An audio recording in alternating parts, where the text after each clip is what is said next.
Everybody is important. Every human being. Everybody has a gift. And you have to apply it. You're here for a reason. Find the best in you and express it. That's the way I believe.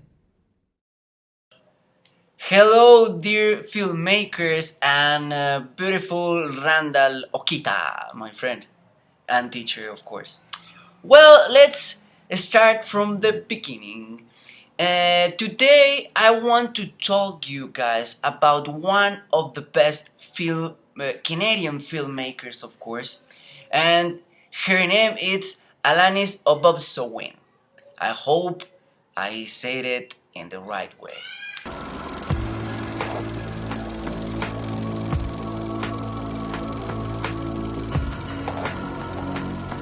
For me, the National Film Board of Canada represent, I would say, almost freedom of speech. And not almost, it is. She was really well known as a filmmaker, as a singer, as an artist, and as a storyteller. She was born in New Hampshire. I hope I said it right as well. Alanis Obomsawin began her career as a professional singer and storyteller before joining the National Film Board of Canada in 1967.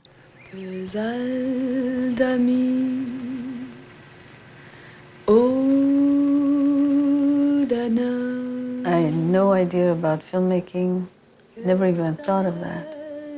Previously to filmmaking, I was singing a lot and talking about our history, and I went to hundreds of universities and prisons and all kinds of school, primary school, young children. She has accomplished lots of really good awards, including the Prix Albert Teaser and the Humanitarian Award, as well as multiple Governor General's Awards, Lifetime Achievement Awards, and honorary degrees. But now, let's talk about, just touch a bit about her early life. She is a member of the Abenaki Nation, a Obomsawin, whose last name means pathfinder, returned with her family to the Odonaka Reserve near Sorel, Quebec at the age of 6 months.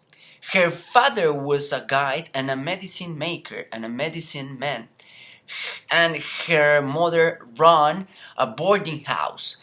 As you already know, guys, she is before she started her career as a filmmaker, she started as a singer. She made appearances on reserves in schools and prisons or jails.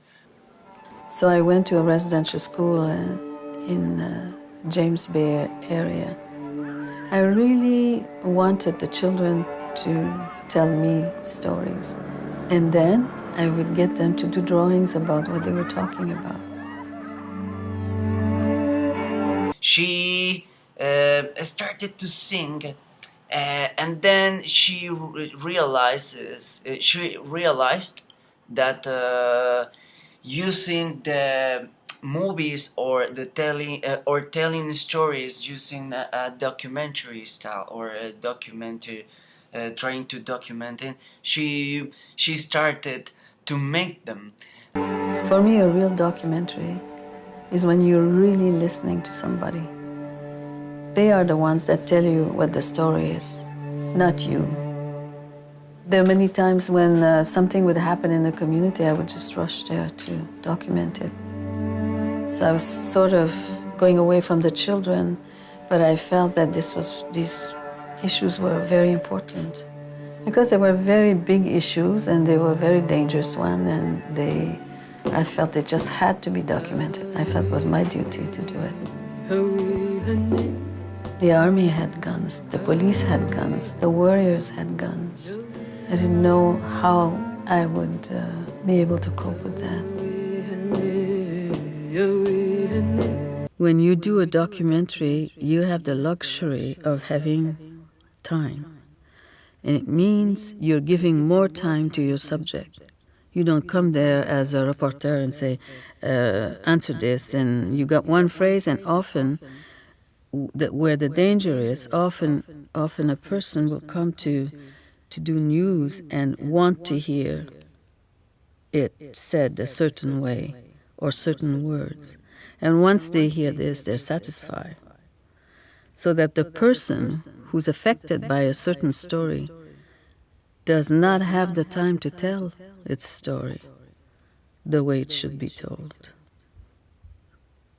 The person is going to cut it the way they want and get the phrase that they want, and it suffices because it's news. And often they'll go around. I've seen this time and time again. They'll go around and ask several people the same question until they get the answer that they wish to hear.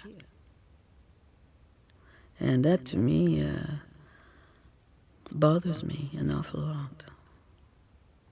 So when you do documentary, you have time to prepare, you have time to go and do your interviews, and I listen to people for hours, I just don't go rushing there and try and get something that I want. It's not what I want. It's them who are going to tell me what the story is. Our own people, to see themselves all of a sudden on the screen, really changed our life. For me, the word is even more important than the image. And I think most probably is because when I was a young girl in Odanak, there was no electricity. And in the evening, there were oil lamps, and we listened to stories. So the image was in our imagination. We all had different images. And so I never forgot that time. And this is one of the reasons, any time that I start with a film, I begin to do interviews with just sound only, to hear the story before I come there with the crew and the camera. I have long conversation with my crew to explain to them what the situation is, and they have to be almost invisible when they're working because it can be very distracting if it's otherwise. And so that they're with me and they know how I work and they know what I'm trying to do. And so all the people that come with me will become the servants of the people that are going to be in this documentary. And this is my rule. And then I want to touch her filmmaking career. Wolf Coyne and Bob Birrell, both of them, they were producers of the National Film Board of Canada. They hired Obomsawin as a consultant on projects that related to First Nations peoples. I didn't know that there was such a place that would allow our people to have such a voice. The Film Board was the first institution that gave us that place. There is lots of information about this great filmmaker, but the point that I want to aim to bring to the table is her passion with the Aboriginal people. This must have been a quiet time, and I saw this rock, and it was dry, and I didn't think there was anybody around, and I just lay down on it too, and I fell asleep. Time is the best gift. If you're going in there rushing, you want to hear a story, leave, forget it, First of all, that's not documentary filmmaking. I think you have to spend many hours listening to whoever you're going to be working with and make them feel comfortable so that they're not worried that you're going to trick them or abuse them in one way or another. And so it's time. if you feel that you want to do a story and you're going to go someplace and leave, and if perhaps you feel satisfied with it is unfair to the people. So it's their voice, and it's to really listen to them until you feel you really understand what they're talking about and you know what their story is now. For me, that's the most important thing about her career. That's for me, of course, her passion to tell the people the truth about all this topic about it's just amazing.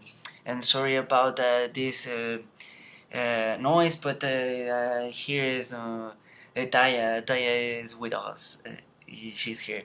I'm sorry, but then now I want to talk a little bit about her movies, her filmography.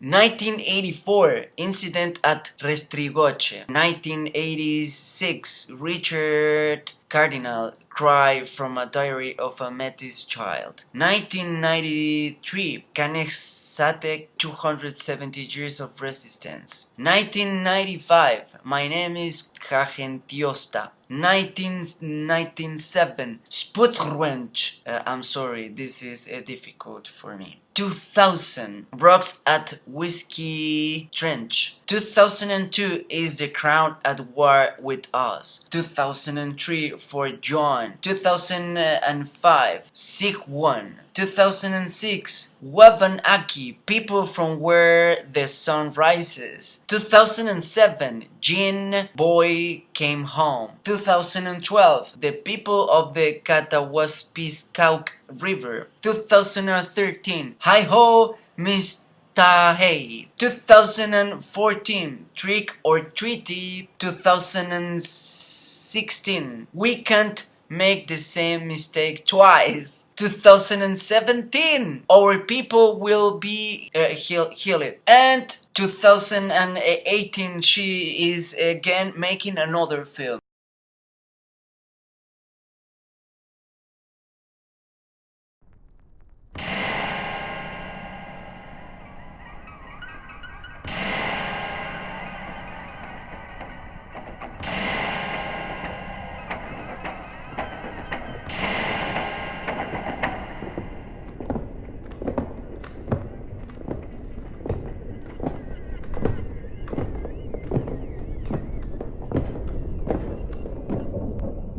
She is more than 80 years now, 80 years old now.